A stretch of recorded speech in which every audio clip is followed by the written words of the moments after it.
यानंतर एक breaking news आहे। उद्धव ठाकरेंनी ज्योतिरादित्य शिंदेंना पत्र लिहिले। औरंगाबाद नवी मुंबई विमानतळांच्या नामकरणाची मागणी त्यांनी केलेली आहे। औरंगाबादचा छत्रपती संभाजी महाराज विमानतळ असं नामकरण करा अशी मागणी त्यांनी केलेली आहे। तर नवी मुंबईचा दिबा पाटील आंतरराष्ट्रीय विमानतळ नामकरण करण्याची मागणीही त्यांनी या पत्रातून केली आहे। केंद्रीय हवाई वाहतूक मंत्र्यांना पत्राद्वारे विचारणा केलेली आहे। उद्धव ठाकरे यांनी ज्योतिरादित्य शिंदेंना पत्र लिहिलंय आणि नवी मुंबईचं जे विमानतळ आहे त्याला दिबा पाटील यांचं नाव देण्याची मागणी केली जात होती। मविया काळामध्ये त्या पद्धतीने सांगण्यातही आलेलं होतं मविया सरकारच्या काळात आणि त्यानुसार आता उद्धव ठाकरेंनी विचारणा केल्याचं पाहायला मिळते। तर दुसरीकडे औरंगाबादचं नाव हे छत्रपती संभाजीनगर झालं आहे। त्यामुळे औरंगाबादचं जे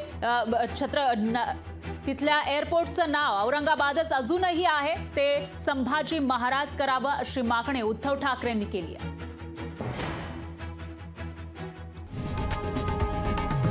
लोकशाही मराठी ऐका, पहा, जागरूक रहा।